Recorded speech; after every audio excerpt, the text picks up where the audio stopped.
Hello guys, ఈరోజు ఈ వీడియోలో మనం ద బాయ్ నెక్స్ట్ డోర్ అనే మూవీని ఎక్స్ప్లెయిన్ చేసుకోబోతున్నాము. ఈ మూవీ గురించి ఏమీ మాట్లాడుకోకుండా డైరెక్ట్గా మూవీ స్టోరీలోకి వెళ్ళిపోతేనే మీకు మూవీ ఇంట్రెస్టింగ్ గా ఉంటుంది. ఇక మనం మూవీ స్టోరీలోకి వెళ్ళిపోతే మూవీ స్టార్టింగ్ సీన్ లో మనకి మన మూవీలో హీరోయిన్ ని చూపిస్తారు. హీరోయిన్ ను వేరే ఒక ప్లేస్ కి తను షిఫ్ట్ అయి ఉంటుందన్నమాట. ఎందుకంటే హీరోయిన్ వాళ్ళ భర్త సెక్రటరీతో ఒక అఫైర్ ని పెట్టుకుని ఉంటాడు. అయితే ఆ విషయం హీరోయిన్ కి తెలుస్తుంది. అందుకు హీరోయిన్ ను ఆమెని పనిలోంచి తీసేసి ఈ ప్లేస్ కి వాళ్ళు మారిపోయి ఉంటారు. అయితే తన భర్త తనని మోసం చేశాడు అని హీరోయిన్ కి ఎప్పుడు కోపం ఉంటుంది. కానీ తన కొడుకు కోసం హీరోయిన్ ను ఇంకా తన భర్తతో కూడా కలిసి ఉండవలసి వస్తుంది. అయితే ఒక రోజు హీరోయిన్ కొడుకు బర్త్డే వస్తుంది. అప్పుడు హీరోయిన్ వాళ్ళ భర్త తన కొడుక్కి ఒక మంచి కాస్ట్లీ గిఫ్ట్ ని ఇస్తాడు. తర్వాత నాకు ఒక ఆఫీస్ పని మీద బయటికి వెళ్తున్నాను, మీరు కూడా నాతో పాటు రండి అని హీరోయిన్ తో అంటాడు. అప్పుడు హీరోయిన్ కి మళ్ళా అనుమానం వస్తుంది. ఎందుకంటే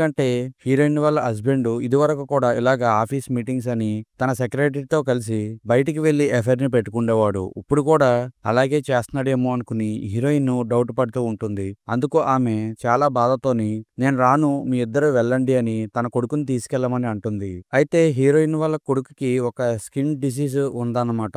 ఒకరోజు హీరోయిన్ కార్ ని బయటికి తీద్దామని షెడ్ డోర్ ని ఓపెన్ చేస్తుంటే ఆ డోర్ మధ్యలో లాక్ అయిపోయి ఉంటుంది. కరెక్ట్ గా అదే సమయంలో పక్కింటి కుర్రవాడు ఆ డోర్ ని పైకి తీయడానికి హెల్ప్ చేస్తాకి వస్తాడు. కానీ ఆ డోర్ మాత్రం లాక్ అయిపోయి పైకి రాదు. అప్పుడే అక్కడికి ఆ కుర్రవాడి తాత వస్తాడు. అతను మన హీరోయిన్ తో అంటాడు, ఇతను నా మనవడు, ఇతని నాన్న ఒక యాక్సిడెంట్ లో చనిపోయాడు అని ఆ ముసలతను మన హీరోయిన్ తో చెప్తూ ఉంటాడు. ఇక నెక్స్ట్ మన హీరోయిన్ ఈ డోర్ ఓపెన్ చేయడానికి కావలసిన సామానం తీసుకురా అని తన కొడుకుని బయటే పంపిస్తుంది. ఈ అబ్బాయి ఏమో తనతో పాటుగాని ఆ పక్కింటి కుర్రవాడిని కూడా తీసుకువెళ్తాడు. ఇక వీళ్ళిద్దరూ మార్కెట్ కి వెళ్లి కావలసిన సామానం కొనుక్కుంటూ ఉంటాడు.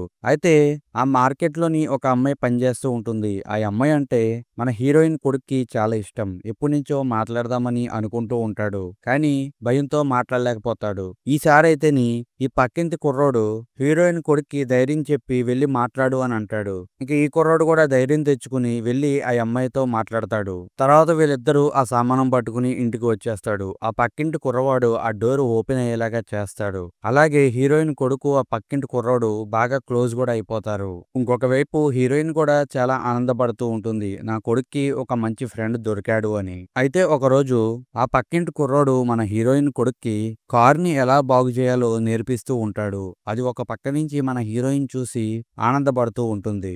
అదే రోజు రాత్రి హీరోయిన్ బుక్ చదువుకుంటూ ఉన్నప్పుడు కిటికీలోంచి పక్కింటి కుర్రోడు కనిపిస్తాడు. ఏం చేస్తున్నాడని హీరోయిన్ చూస్తూ ఉంటేని ఆ పక్కింటి కుర్రవాడు తన తాతగారిని ఒక చిన్న పిల్లవాళ్ళ మంచం మీద పడుకోబెట్టి అతన్ని కేర్ చేస్తూ ఉంటాడు. అది మన హీరోయిన్ ని చూసి ఈ కుర్రవాడు చాలా మంచివాడు, మంచి గుణం ఈ కుర్రవాడికి ఉంది అని అనుకుంటూ ఉంటుంది. అయితే మన హీరోయిన్ వచ్చేసి స్కూల్లోని లిటరేచర్ టీచర్ కింద పనిచేస్తూ ఉంటుంది. ఇంకొక వైపు ఈ పక్కింటి అబ్బాయికి కూడా లిటరేచర్ అంటే చాలా ఇష్టం. అందుకు వీళ్ళిద్దరి మధ్యన ఇంకా బాండింగ్ పెరిగిపోతుంది. అయితే ఒక రోజు ఈ పక్కింటి అబ్బాయి మన హీరోయిన్ చెప్పులు బాగున్నాయని కాంప్లిమెంట్ ఇస్తాడు. ఇంకా మన హీరోయిన్ ఆ రోజు నైట్ కూడా మురిసిపోయి ఆ చెప్పుల్ని వేసుకుని చూసుకుంటూ ఉంటుంది. అలాగే మన హీరోయిన్ ఆ విండో వైపు చూస్తుంది. ఇంకొక వైపు ఆ పక్కింటి అబ్బాయి కూడా మన హీరోయిన్ ని విండోలోంచి చూస్తూ ఉంటాడు. వీళ్ళిద్దరూ ఒకరినొకరు చూసుకుంటూ ఉంటారు. ఇంకా ఆ తర్వాత రోజు హీరోయిన్ భర్త అలాగే తన కొడుకు బిజినెస్ ట్రిప్ మీద బయటికి వెళ్తాడు. మన హీరోయిన్ ఏమో నేను రాను అని చెప్పింది కాబట్టి ఈమె ఇంటి దగ్గర ఉండిపోతుంది. ఒకవైపు ఈ విషయాన్ని పక్కింటి కుర్రవాడు డాబా మీద నుంచుని చూస్తూ ఉంటాడు. ఇక ఆ రోజు సాయంత్రం హీరోయిన్ కి చాలా బోర్ కొట్టి తన స్కూల్లో ఉండే టీచర్స్ తో కలిసి ఓ పబ్ కి వెళ్లి అక్కడ పార్టీ చేసుకుంటూ ఉంటుంది. అయితే అందులోని ఒకసారి లిటరేచర్ అనేది అసలు ఒక సబ్జెక్ట్, నువ్వు దాని మీద స్కూల్లో అందరికి పాఠాలు చెప్తున్నావా అని ఏడిపిస్తూ ఉంటారు. ఇక్కడ హీరోయిన్ కి చాలా బాధేసి ఇంటికి వచ్చేస్తుంది. ఇంట్లో ఉండి కూడా ఈమె మందు కొడుతూ నా పరిస్థితి ఏంటి ఇలాగైపోయింది, ఇంట్లో ఉన్న నా హస్బెండ్ ఏమో నన్ను సరిగ్గా పట్టించుకుంటలేదు, ఒకవైపు స్కూల్లో కూడా నేను చెప్పే లెసన్ కూడా వాల్యూ లేకుండా పోయింది అని చాలా బాధపడుతూ ఉంటుంది. కరెక్ట్ గా అదే సమయంలో పక్కింటి అబ్బాయి మన హీరోయిన్ కి కాల్ చేసి నేను మైక్రో ఓవెన్ లో చికెన్ ని పెట్టాను, దాన్ని ఎలా కుక్ చేయాలో నాకు తెలియడం లేదు, వచ్చి హెల్ప్ చేస్తారా అని అడుగుతాడు. ఇక మన హీరోయిన్ కూడా అతనికి హెల్ప్ చేస్తుంది. తర్వాత వీళ్ళిద్దరూ కూర్చుని ఆ చికెన్ ని తింటూ ఉంటారు. ఈ పక్కింటి కుర్రోడు దాన్ని అడ్వాంటేజ్ గా తీసుకుని మన హీరోయిన్ దగ్గరికి వెళ్తాడు. ఇక్కడ హీరోయిన్ కూడా మందు కొట్టి ఉంది కాబట్టి ఆమెకి ఏమీ తెలియక ఈ పక్కింటి కుర్రోడితో ఆమె కూడా కలిసిపోతుంది. ఆ నైట్ వీళ్ళిద్దరూ ఇంటిమేట్ అయిపోతారు.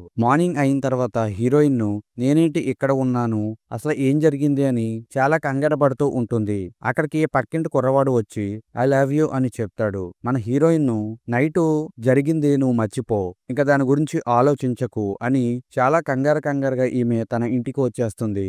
ఇక ఆ తర్వాత రోజే మన హీరోయిన్ వాళ్ళ భర్త అలాగే తన కొడుకు ఆ బిజినెస్ ట్రిప్ నుంచి ఇంటికి వచ్చేస్తారు. వీళ్ళందరూ చాలా హ్యాపీగా ఉంటారు. కానీ మన హీరోయిన్ కి మాత్రం ఆ రోజు నైట్ జరిగిందే గుర్తు తెచ్చుకుంటూ చాలా ఇబ్బంది పడుతూ ఉంటుంది. కరెక్ట్ గా అదే సమయంలో ఆ పక్కింటి కుర్రవాడు వస్తాడు. ఆ కుర్రాడు ఏమీ తెలియనట్టు మన హీరోయిన్ కొడుకుతో నార్మల్ గా మాట్లాడుతూ ఉంటాడు. కానీ మన హీరోయిన్ కి మాత్రం లోపల ఏదోలాగా ఉంటుంది. ఇక తర్వాత సీన్ లోని మన హీరోయిన్ స్కూల్ కి వెళ్తుంది. అయితే స్కూల్లో మన హీరోయిన్ పాఠాలు చెప్తూ ఉండగా అక్కడికి హెచ్ఎం వచ్చి ఈ రోజు మీ క్లాస్ లోని ఒక కొత్త అబ్బాయి జాయిన్ అవుతున్నాడు అని చెప్తాడు. ఇంతకీ ఆ కొత్తగా వచ్చిన అబ్బాయి ఇంకెవరో కాదు, మన పక్కింటి అబ్బాయే. అది చూడగానే మన హీరోయిన్ షాక్ అయిపోతుంది. బయటికి వెళ్లి ఇప్పుడు ఈ అబ్బాయిని ఎందుకు జాయిన్ చేపించుకున్నారు అని అడుగుతుంది హెచ్ఎం ని. అయితే హెచ్ఎం అంటాడు, అదేంటమ్మా నువ్వే కదా నాకు ఈ పిల్లవాడు చాలా జీనియస్, మీరు ఈ పిల్లవాడిని స్కూల్లో జాయిన్ చేపించుకోండి అని నువ్వే కదా నాకు మెయిల్ చేసావని అంటారు. ఇప్పుడు హీరోయిన్ కి రెండో షాక్ ఇది. ఇంటికి వెళ్లి నేను నిజంగా మెయిల్ చేశానా లేదా అని మెయిల్ చెక్ చేసుకుంటే నిజంగానే మన హీరోయిన్ మెయిల్ నుంచి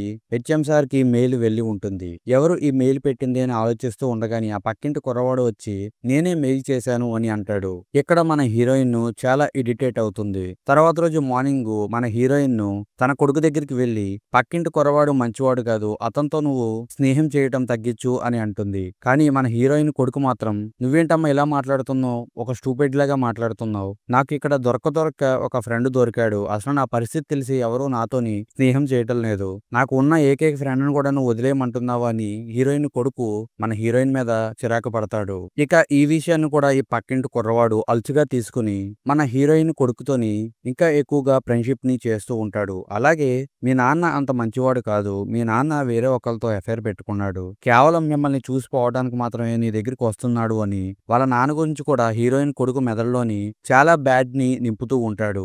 ఒకవైపు మన హీరోయిన్ కొడుకు కూడా ఆ పక్కింటి కుర్రాడు మాటలని సీరియస్ గా తీసుకుని తన నాన్నని దూరం పెడుతూ ఉంటాడు. ఒకరోజు డైరెక్ట్ గా హీరోయిన్ కొడుకు తన నాన్న దగ్గరికి వెళ్లి నువ్వెందుకు నాన్న ఎక్కడున్నావు, నువ్వు ఎక్కడ ఉండాలో నీకు తెలుసు కదా, అక్కడికి వెళ్ళిపోవచ్చు కదా అని అంటాడు. ఈ జరిగేదంతా చూసి మన హీరోయిన్ కి ఏం జరుగుతుందో అర్థమవుతుంది. దీని అంతటికీ కారణం ఆ పక్కింటి సైకో కుర్రాడే అని మన హీరోయిన్ అనుకుంటుంది. డైరెక్ట్ గా మన హీరోయిన్ ఆ కుర్రాడి దగ్గరికి వెళ్లి నువ్వెందుకు అసలు ఇలా చేస్తున్నావు, ఎందుకు నా కొడుకుని నా భర్తకిని గొడవలు పెడుతున్నావు అని అంటుంది. అప్పుడు ఈ కుర్రాడు అంటాడు, నాకు నువ్వంటే ఇష్టం, నీ మీద ప్రేమతోనే ఇదంతా చేస్తున్నాను, ఒకవేళ నువ్వు ఓవర్గా మాట్లాడితేని నీకు నాకు మధ్యన జరిగింది నీ భర్తకి నేను చెప్పేస్తాను అని బెదిరిస్తాడు. ఇక్కడ మన హీరోయిన్ ఇంకేమీ చేయలేక ఏమీ మాట్లాడకుండా అక్కడి నుంచి వెళ్ళిపోతుంది. ఇక తర్వాత రోజు హీరోయిన్ స్కూల్కి వెళ్లి స్కూల్ డోర్ ని ఓపెన్ చేయగానే లోపల హీరోయిన్ అలాగే ఆ పక్కింటి కుర్రాడు కలిసి ఉన్న ఫోటోలన్నీ ఉంటాయి. అది చూసి హీరోయిన్ షాక్ అయిపోతుంది. వెంటనే బయట ఉన్న స్టూడెంట్స్ లోపలికి రాకుండా డోర్ ని వేసేసి లోపల ఉన్న ఫోటోలన్నీ చాలా కంగారుగా తీసి దాస్దామని ట్రై చేస్తూ ఉంటుంది.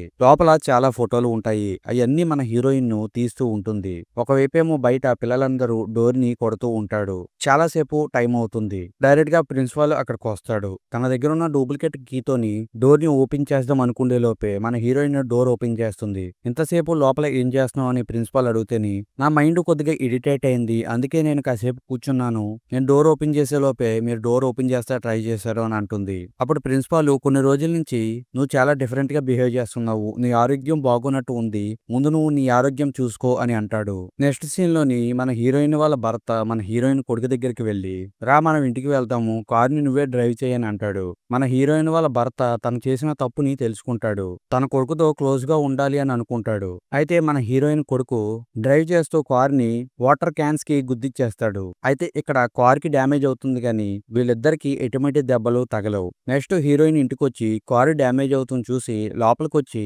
జరిగిందంతా తెలుసుకుంటుంది. కరెక్ట్ గా అదే సమయంలోని అక్కడికి ఆ పక్కింటి అబ్బాయి వస్తాడు. ఇక మన హీరోయిన్ మీకు తింటాకి ఏమన్నా తెస్తాను అని వంట రూమ్ లోకి వెళ్తే వెనకాలే ఆ పక్కింటి అబ్బాయి వెళ్ళి మన హీరోయిన్ ని ఇబ్బంది పెడుతూ ఉంటాడు. అయితే ఇంకా హీరోయిన్ ఈ బాధని తట్టుకోలేకపోతుంది. జరిగిన విషయం అంతా తన ఫ్రెండ్ తో చెప్తుంది. తన ఫ్రెండ్ ఇలాగైతే నీ జీవితం నాశనం నాశనం అయిపోతుంది. దీనికి ఎలాగైనా ఎండ్ కార్డ్ వెయ్యాలి అని ఏదన్నా ఒక హాలిడే రోజు ఆ పక్కింటి అబ్బాయి బయటికి వెళ్తాడు కదా! అతను బయటికి వెళ్ళిన తర్వాత నేను కూడా అతన్ని ఫాలో అవుతూ బయటికి వెళ్తాను. నువ్వు ఈ గ్యాప్‌లోని ఆ పక్కింటి అబ్బాయి ఇంట్లోకి వెళ్లి ఆ ఫుటేజ్ ఎక్కడుందో చూసి మొత్తం డిలీట్ చేసేయ్ అని అంటుంది. ఇక నెక్స్ట్ సీన్‌లోని ఆ పక్కింటి అబ్బాయి బయటికి వెళ్తాడు. హీరోయిన్ వాళ్ళ ఫ్రెండ్ కూడా అతన్ని ఫాలో అవుతూ అతని వెనకాలే వెళ్తుంది. మన హీరోయిన్‌కి ఫోన్ చేసి వీడు చాలా దూరం వచ్చేసాడు. నువ్వు వాడి ఇంట్లోకి వెళ్లి ఆ ఫుటేజ్‌ని డిలీట్ చేసేయ్ అని అంటుంది. మన హీరోయిన్ కూడా వాడి ఇంట్లోకి వెళ్తుంది. అక్కడ అండర్ గ్రౌండ్ లోకి ఒక రూమ్ ఉండటం మన హీరోయిన్ గమనిస్తుంది. లోపలికి వెళ్లి చూస్తేనే అక్కడ మన హీరోయిన్ కి సంబంధించిన ఒక పెద్ద ఫోటో ఉంటుంది.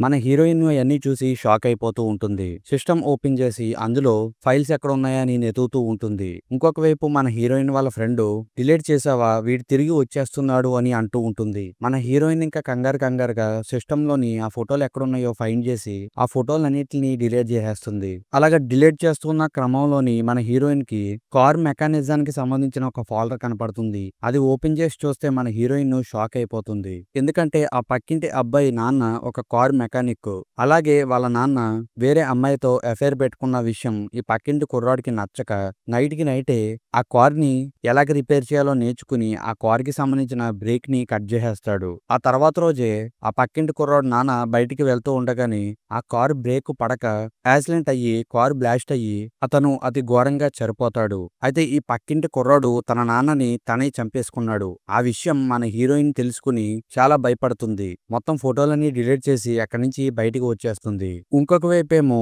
ఈ పక్కింటి కుర్రాడు మన హీరోయిన్ ఫ్రెండ్ ని పట్టేసుకుంటాడు.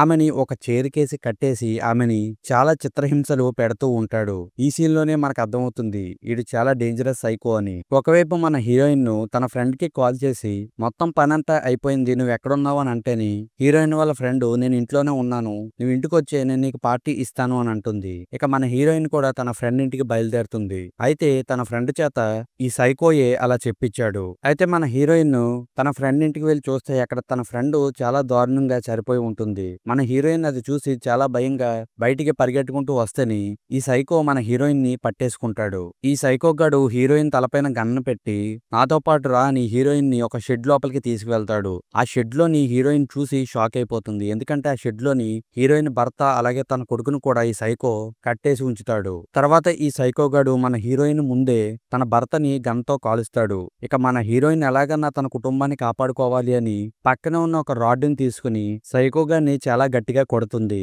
తర్వాత మన హీరోయిన్ తన భర్త కట్టుల్ని ఇప్పుదామని అనుకుంటుంది. కానీ ఆ సైకో గాడు మళ్ళా లెగిసి ఆ ప్లేస్ లో అంతా పెట్రోల్ ని పోసి మంటని అంటించేస్తాడు. ఇక్కడ ఏదో రకంగాని మన హీరోయిన్ భర్త కట్టుల్ని ఇప్పుకుని ఆ సైకో గాడిని కొడుతూ ఉంటాడు. ఆ సైకో గాడు కూడా మన హీరోయిన్ భర్తని చాలా గట్టిగా కొడతాడు. ఇంకొక వైపు మన హీరోయిన్ కొడుకు కూడా ఆ సైకోని కొడదామని అనుకుంటాడు. కానీ ఆ సైకో గన్ను తీసుకుని మన హీరోయిన్ కొడుకుని కాల్చి చంపేద్దామని అనుకుంటాడు. కరెక్ట్గా అదే సమయంలోని మన హీరోయిన్ పక్కన ఉన్న ఒక ఐరన్ గొలుసుని లాగుతుంది. అప్పుడు పైన ఉన్న ఇంజన్ ఊడి ఈ సైకో గాడి మీద పడి ఈ సైకో గాడు అక్కడికక్కడే చచ్చిపోతాడు. తర్వాత వీళ్ళ ముగ్గురు ఆ మంటల నుంచి తప్పించుకుని బయటకు వచ్చేస్తారు. ఇక ఆ ప్లేస్ కి అంబులెన్స్ పోలీసులు కూడా వస్తారు. మన హీరోయిన్ భర్తని అంబులెన్స్ లో హాస్పిటల్ కి పంపిస్తారు. అలాగా వీళ్ళ ముగ్గురు ఆ భయంకరమైన సైకో చేతుల్లోంచి బయటికి తప్పించుకుంటారు. ఇక ఈ సీన్ తోనే ఈ మూవీ ఎండ్ అయిపోతుంది. ఫ్రెండ్స్ ఇక్కడ వరకు ఈ వీడియో చూసిన వాళ్ళు నా ఎక్స్ప్లెనేషన్ మీకు నచ్చినట్లయితే ఈ వీడియోకి ఒక లైక్ చేసి మన ఛానల్ ని సబ్స్క్రైబ్ చేసుకుని అలాగే ఈ మూవీ పైన మీ ఒపీనియన్ ఏంటో కమెంట్ సెక్షన్ లో చెప్పండి.